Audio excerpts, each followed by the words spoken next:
भगवान हम पे कृपा नहीं करता, जहाँ गुरु हम पे कृपा नहीं करते।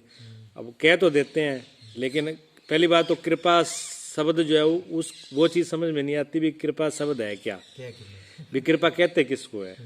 कृपा कोई मूली गाजर थोड़ी है जो पकड़ के दिखा दी वो दिखने लगे भी ये रही, जहाँ किसी को कोई चीज़ पकड़ के दे दी, जब वस्तु पदार्थ कोई दिखाने वाली चीज़ नहीं है।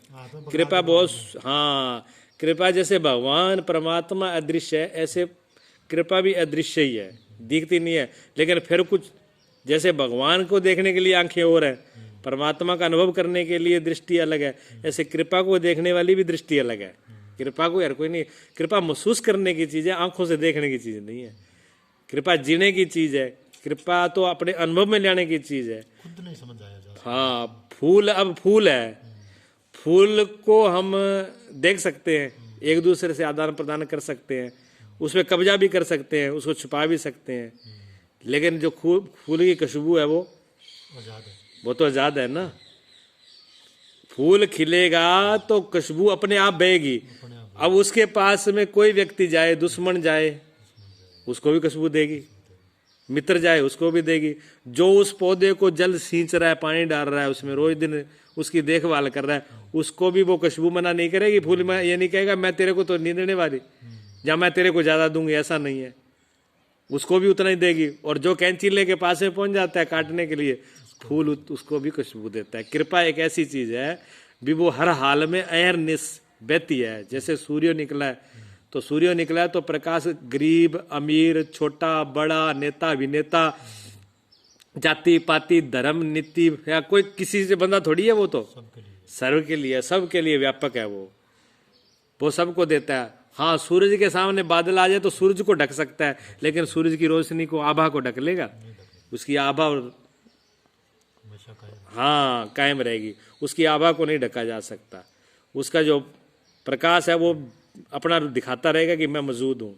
तो कृपा जो है, कृपा कभी भी रुकती नहीं है। कृपा परमात्मा की हर वक्त, सदगुरु की कृपा हर वक्त आती है, हर वक्त बहती है बहुत रूपों में। लेकिन उस कृपा को हम क्या कर रहे हैं, डिपेंड तो हमारे पे करता है ना भी हम उस कृपा का क्या कर रहे हैं, क्या उपयोग कर रहे हैं, उसे क्या फायदा उठा रहे हैं, उसे क्या ले रहे हैं, उस कृपा को हम कितना बढ़ा रहे हैं, कितना फैला रहे हैं, उसे कर क्या रहे हैं हम तो लिया और उसको सर गुड़ गोबर कर देना है, ये करना इतनी है? जो परमात्मा ने दिया, देखो पहली कृपा परमात्मा की क्या है? परमात्मा की पहली कृपा है कि मानव जन्म दिया। हमारे पास क्या उपाय था ऐसा कि हम जन्म इसके अधिकारी हो जाते? तुलसीदास जी ने तो रामायण में लिखा, कबहू करुणा कर नर देई, देत ईस बिन हेत स्नेही, कि परमात्मा कभी कृपा करता है। और कृपा क्यों करता है? कि हम तो किसी का भला करें तो पहले स्वार्थ सोच लेते हैं, मेरा क्या स्वार्थ होगा, लेकिन परमात्मा ऐसे नहीं सोचता। कहते हैं उसमें करुणा थी, उसके पास करुणा थी, उसके पास दया थी, दया और करुणा आकर के वो कृपा करता है। जैसे किसी बाप का बेटा जो है वो कितना भी निकम्मा हो, बार बार गलती करे और बाप उसे मना करे और फिर भी वो नहीं माने, और किसी कारण बस अगर वो फंस जाए, किसी गुंडों के चक्कर में फंस जाए, जहाँ पुलिस में फंस जाए, जहाँ जेल में फंस जाए, तभी बाप का हृदय पसीज जाता है। तभी बाप का हृदय कहता है चलो वो तो जैसा है वैसा, पर कैसे इसको निकालो। बाप पिता का भाव ये रहता है भी किसी तरह इसको मैं आजाद करा लूं। इसी प्रकार परमात्मा, इसका कोई ऐसा कर्म नहीं है आदमी का भी जिसको इसको मनुष्य का चोला दे, लेकिन भगवान इसको उपवार करुणा करके, दया करके देता है।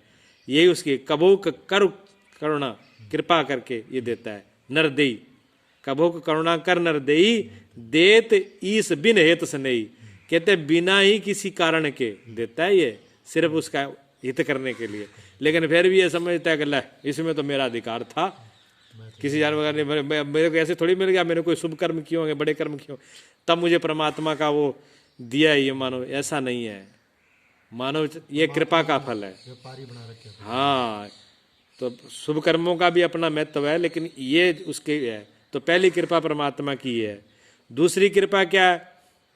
दूसरी कृपा अच्छे कुल में जन्म हो जाना, संस्कारी कुल में जन्म हो जाना, जहाँ पर बुरी चीज़ों का सेवन नहीं है, गलत रास्तों का गलत संस्कार नहीं है, अच्छे संस्कार हो, अच्छी जगह हो, तो श्री कुल में पैदा होना, ये दूसरी कृपा है।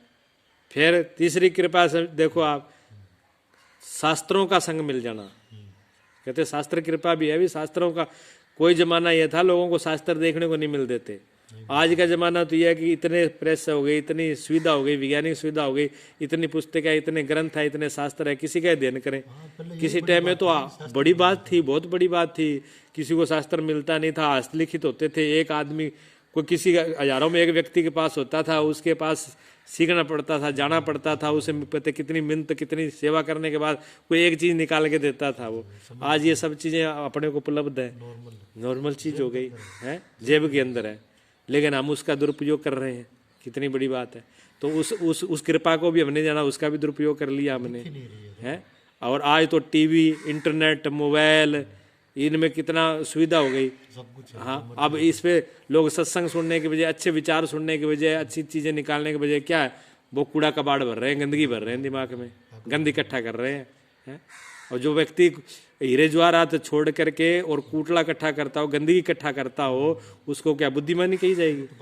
वो तो पागल ही है यार। बुद्धिमानी कहाँ हुई उसकी? वो क्या कृपा समझेगा, है? हाँ, फिर सदगुरु, फिर सबसे बड़ी जीवन में क्या है? सदगुरु का, संत का मिल जाना। संत और सदगुरु का मिल जाना, यह परमात्मा की उससे भी बड़ी कृपा है। सत्संग का मिल जाना अति दुर्लभ है, अति दुर्लभ संत और सत्संग का मिले। जहाँ कबीर साहब ने तो कहा कि तीर्थ गए फल एक और संत मिले फल चार, धर्म अर्थ काम और मोक्ष चारों फल सिद्ध हो जाते हैं। और सदगुरु मिले अनेक फल कहत कबीर विचार। सदगुरु मिलने के बाद कोई फलों का ठिकाना ही नहीं, जो चाहे वो मिल कर सकता है, इतनी उसकी है। लेकिन उस कृपा का फिर हम करेंगे क्या? बात वहीं खड़ी हो जाती है कि सदगुरु ने भी कृपा कर दी, सत्संग में सुना दिया, उपदेश भी दीक्षित भी कर दिया, इसमें मानव चौला भी मिल गया, शास्त्रों सब चीज़ का संयोग मिल गया, और हम इतने निकम्मे हैं कि 1 मिनट भी उसका उपयोग नहीं करते। तो फिर क्या बनेगा? फिर कृपा को कहाँ समझा हमने? एक राजा के 3 बेटे थे, 3 बेटे थे राजा के। तो 3 के तीनों राजकुमार एक गुणों जैसे, कोई गुणों में फर्क नहीं था उनके, बिल्कुल एक जैसी उनकी शक्ल, एक जैसे जुआ, एक जैसे ही उनका विचार देखने में विमरता, और हाव भाव, मतलब उनमें कोई तीनों को खड़ा करके ये नहीं बता सकता था कि ये छोटा है, ये बड़ा है, और इनमें ये गुणों का भेद है। इतना मुश्किल था। तो राजा बड़ा दिक्कत में पड़ गया। राजा दिक्कत में पड़ गया, मैं गद्दी किसको दूं? क्योंकि तीनों के तीनों बेटे अधिकारी एक जैसे हैं। बैठना तो एक ही है। हाँ, और गद्दी पर एक को ही बिठाया जा सकता है, लेकिन एक को बिठाऊं तो 2 का न्याय होता है। वो भी कहेंगे, दूसरे भी कहेंगे, तो क्या किया जाए? तो जब ज़्यादा समस्या होती है तो क्या करते हैं, पहले भी हो चाहे भी, तो जहाँ तो अपने बड़ों से, जहाँ ज़्यादातर अपने गुरु से, हाँ गुरु से रह लेते हैं। तो भगवान राम हो, कृष्ण हो, उनको भी समस्या आई, वो भी गुरुओं के चरणों में बैठे। राम कृष्ण से बड़े तीनों ने गुरु कीन, 3 लोक के वेदन गुरु आगे अधीन। भी ऐसे से बड़े तीनों लोगों का मालिक हो, वो भी गुरु के आगे बैठे हुए हैं। तो वो ऐसे थोड़ी बैठे हैं, वहीं से मंत्रणा मिलती है। तो उन्होंने कहा गुरुजी से पूछा जाए। गुरुजी ने कहा कि एक विधि हम बता देते हैं और ये आपकी समस्या हल हो जाएगी। तो गुरु ने अब राजा को एक विधि बता दी और बोला कि 6 महीने के लिए आप तीर्थ यात्रा पर जाओ और छोड़ दीजिए इस काम को। तो उन्होंने क्या किया, बीज दिए फूलों के, गेंदे के फूल, कोई फूल है, बीज दिए, 100 ग्राम बीज तीनों ही बेटों को दे दिए। और बोला मैं 6 महीने के लिए जा रहा हूँ यात्रा के लिए, और 6 महीने बाद मुझे ये बीज वैसे के वैसे सुरक्षित चाहिए, और तीनों को संभाल के रखना है। बराबर मात्रा में दिए, किसी को कम बढ़ नहीं दिए, और एक चीज एक जैसे हैं। वो तो चले गए जा करके। अब एक ने तो कहा कि 6 महीने इनको संभाल के रखेंगे, तो हो सकता है चूहा खा जाए, दिमक लग जाए या खराब हो जाए, बड़ी गड़बड़ है। तो क्या किया जाए? उन्होंने कहा इसको दे दिया जाए, दुकान बेच दिया जाए, और जब पिताजी वापस लौट के आएंगे तो उतने वापस खरीद लेंगे। तो उसने वो दुकान पर बेच दिए, और कि भी जब जरूरत पड़ी तभी ये वापस ले जाऊंगा अपना खरीद के। ठीक है, एक ने तो काम सार दिया थी, दूसरे ने दूसरे ने कहा कि किसी पे भरोसा नहीं करें, बनिया वापस दे ना दे। उसने एक डिब्बी में बंद किए, डिब्बी के अंदर दूसरी डब्बी करी, दूसरी पर तीसरी डब्बी चढ़ाई और बड़ी पेटी में जा करके उसको रख दिए और उस पर ताला लगा दिया। बोल दिया इसको कोई नहीं खोलेगा, इसी को हम ही खोलेंगे, कोई गड़बड़ कर दे, पिताजी को ये बीज देने हैं। तीसरे ने भी अपना प्रबंध कर दिया, उसने वो बीज लिए और राज्य के बाहर खेता खुला था खेत, उसने जाके बीज दिए। अब तीनों ने अपना अपना काम कर दिया। 6 महीने बाद राजा आए, उन्होंने कहा, पहले को बुलाया, उसने कहा पिताजी अभी 1 मिनट में लेके आता हूँ। वो तो बनिया के यहाँ से 100 ग्राम तुला के ले आया। पिताजी ने कहा ठीक है, बीज तो तूने संभाल के रखा उतना, लेकिन ये बीज बदल गया, वो नहीं है जो मैंने दिया था। और उतना ही रखा है ये जितना था, 100 ग्राम मात्रा है, चलो कोई बात नहीं। दूसरे बेटे का, उसने कहा पिताजी बिल्कुल वही रखे हुए हैं पेटी में। अब 6 महीने लोग की पेटी में बीज को बंद रखा, वो तो गल गए। और जब डब्बी खोली तो बदबू दे रही थी, वो बदबू मार रहे थे। राजा ने भी नाक बंद कर ली। उसने कहा पिताजी बीज तो मैंने अच्छे रखे थे, पर ये खराब कैसे हो गए? तो वो खराब तो नहीं थे। हाँ, तीसरे को कहा, उसने कहा पिताजी यहाँ तो आपको क्या, चलो आप मेरे साथ आइए, आपको बीज दिख।